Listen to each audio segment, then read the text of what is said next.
All right, back out here today. I got parts. Gasket set is here, and rings and bearings are here. I'm not gonna pull a bottom end apart. So in just a little while, a special guest, maybe you guys have seen me wear this shirt, is on his way over. Gonna do a little bit of work on the Datsun engine. We're gonna pull the bottom end out. I'm not gonna pull a bottom end apart. And use a flex hone, get the cylinders all redone, check over the bearings in the bottom end, and then I have all new stuff to go back in. So hopefully I can assemble it this weekend.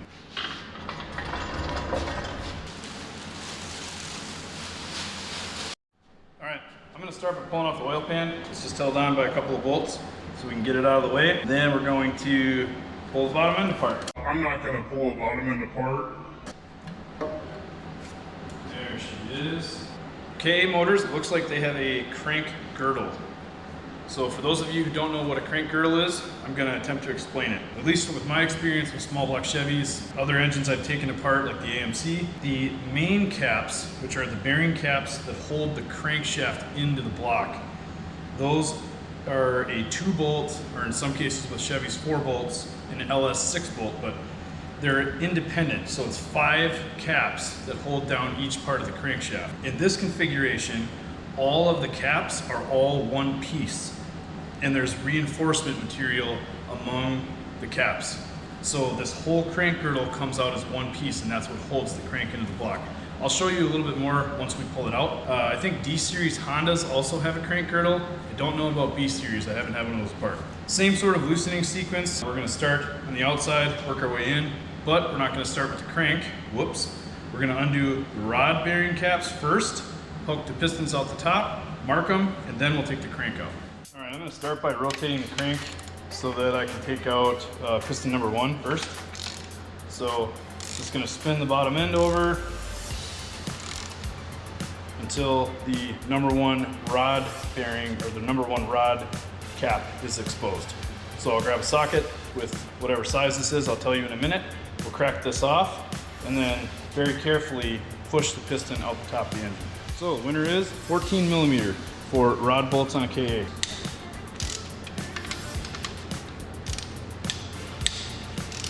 Spin them out of here. Oops, drop that bolt down in the block there. Won't be able to get that until we poke the piston out or flip it upside down. Oh well.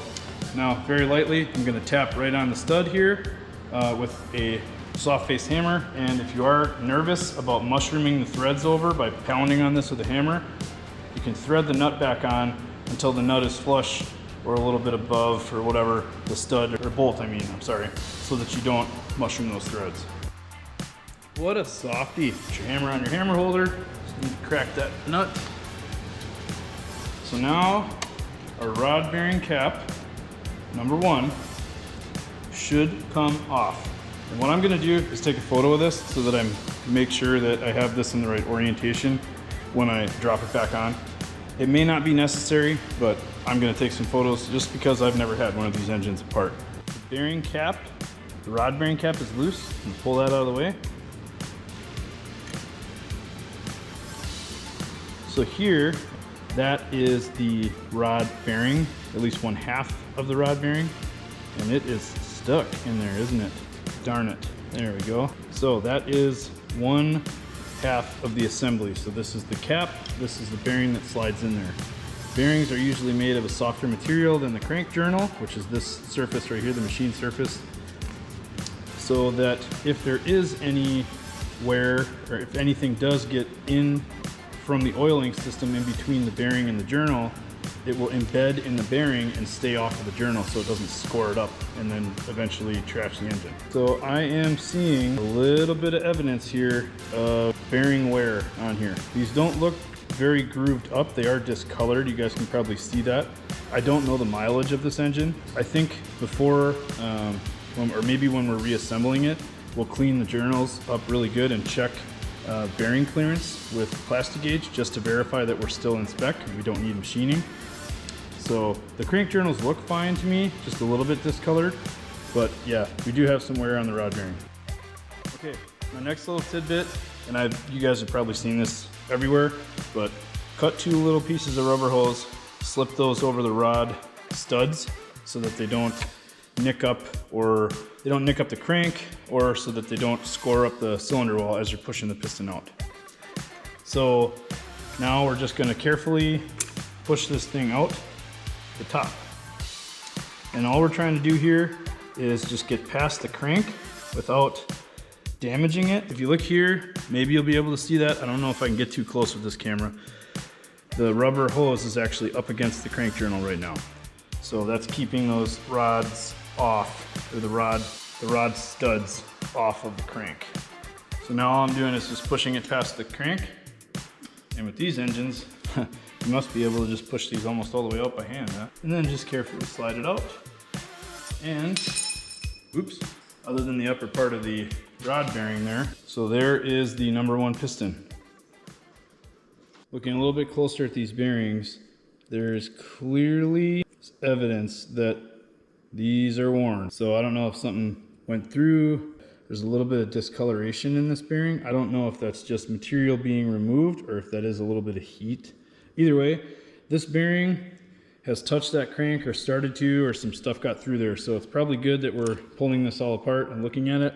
I'm not going to pull a bottom end apart. Hopefully this doesn't lead us to a bunch more machining, but we'll cross that bridge when we get there. Our special guest is here. Look who it is. This is Eric from EssMotorsports. If you guys haven't checked out his channel, he's got what, 6th gen Camaro and 3rd gen F-body content? Yes. Not to mention all kinds of other technical how-tos. Dude's an actual engineer, so he knows what the he's talking about. He lives near me, so we actually met a couple years ago when we moved into this place. We've been helping each other all over the place behind the scenes. And I started getting into this YouTube stuff, and Eric has been super helpful with teaching me, you know, the basics of how to do this stuff. So he's here today, gonna get his opinion on a couple of things with this engine. Hopefully get it to the point where, I don't know, we're ready to put it back together, maybe tomorrow or the next day.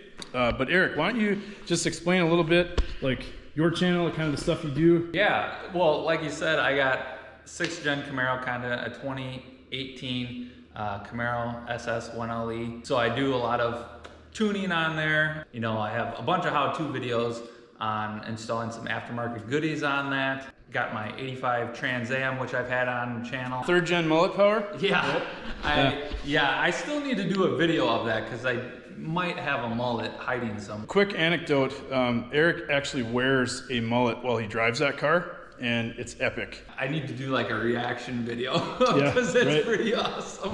The 3rd gen has small block in it now and an automatic, but he's building, and on his channel you can see this, he's got some really good clear technical videos on LS engine assembly because, well, of course, cat's out of the bag. He's swapping it. We went and picked up, well, actually, yeah, you came with me. We went and picked up that's where you got. That's right. Over in the corner there, I have my I call it the free 5.3. Yeah, got that one locked up for free. It was, yeah. No, I'm building a 6.0. It's an LQ4. We're stuffing in an 85 Trans Am, 3rd gen F body. Right now it's got a small block 350 in it with a 700R transmission. And I'm gonna be swapping that to the 6.0 LS, doing tuning on that as well. I'm planning on putting a 4L80E in there just so I can control the transmission and stuff. I could swap it in with the 700R4, but probably wouldn't last. Yeah. That's just kind of a quick lowdown of what's going on his channel. If you haven't seen his channel, it's EssMotorsports. He's on YouTube. He's, doing pretty well, 1,500 subscribers or so. Just about, and yeah. How many videos you got? Like 70. He's got like 70 videos, tons of content over there. Like I said, it's really high quality, very technical stuff for those of you who are interested in that. So check out his channel. I'll link it up here somewhere. Eric and I were just looking at this. I showed you the bearings in the last shot, and probably this light here is going to be more of a pain than it's worth. So that bearing right there, you can kind of see the copper colored material on the left side, and the opposite side of the bearing, it also looks like it's worn. However, upon closer inspection so far anyway of the crank journal looks perfect. Yeah, it's got a little bit of discoloration on it just from age, but we don't feel anything on this crank. So we're gonna time lapse and quick pop the rest of these pistons out, and then we're gonna undo the crank, pull that thing out and get a closer look.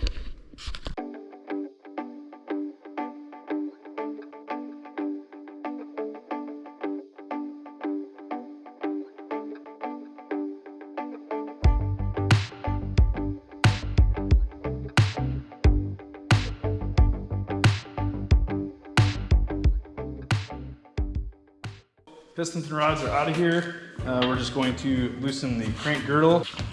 I know. Oh wow, these aren't even tight. What the hell? I mean, what's the? Oh my goodness! You gotta be kidding me. What's the crank or torque spec on like an LS crank? It's 75, 80 pounds. It's like 65. 65, yeah. This feels like not very much. Not 65. Yeah, that's kind of crazy. Those look like pretty good sized bolts. Yeah, 17 millimeter head on them. Yeah. And there's a funky looking. Oh, it's just because of the way this thing is shaped, huh? Must be. Yeah. All right, all bolts loose. I'll zip them out with the impacts and get this crank out of there. It's like 1,000 foot-pounds. I know, it might be overkill for this, but oops. Make sure to just let that socket flop around in there and ding up the crank. Spend all the time putting hoses on the nuts or the bolts for the rods. Jeez. All right, she should be free. I did not get new crank bolts, so these are being reused. And I know the internet is gonna start on fire with me reusing fasteners, but just wait and see how nice my cylinder head's gonna come out being in that bucket this whole time. You guys are gonna love it. What a softie. Yeah. Oh, there we go. Felt it. Yeah. Your side maybe. There it goes. Ta-da! All right, so viewers, this is what a crank girdle looks like. So from the side, that looks like a main cap, right? But that main cap is attached to all the rest of them. This does help with bottom end strength, and because these engines were also put in trucks, I'm wondering if that's why that's here. That's So these bearings, they are showing similar signs to the rest of the engine here. I see some discoloration, which means like the babbitt started to wear off. And this one has some decent grooves in it, but I don't know. You'll have to check the crank. So we'll get to that once we pull it up.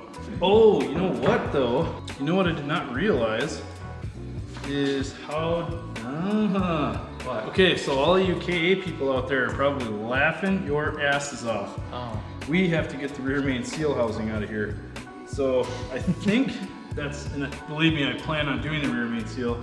So I think that's just these 10 millimeter bolts, and then this whole housing comes off the back. So stand by. Okay. So yeah, I know you KA guys are laughing. This is the rear main seal housing. There's just 10 or a couple 10 millimeter bolts right here. I'm gonna pop those out, and then this thing should just slide off the back. Here's hoping this works. Oh yeah, there we go. Like Dino Machine says, pops right out. Eric ran down the street to his house to get some emery cloth because we do see a little bit of damage on the crank. Minor, but he is going to help me polish this crank up. So there's the rear main seal housing. And as you can see, this rear main seal was leaking. This whole thing is gobbed with silicone and all kinds of other crap as someone was trying to get this to seal, I think. Now we should be able to take the crank out. Here's the crank. Eric is going to work his magic on the journals here just to get these cleaned up. We did notice just a tiny bit. I mean, you can barely feel it with your fingernail on like maybe one rod journal, maybe one crank journal. So while he's doing that, I'm gonna grab the flex hone that's also Eric's. I'm gonna hone the cylinders of this thing. Just gonna do it really, really quick. I wanna rough up the surface, clean it up a little bit so that the new rings have a good surface to seat against.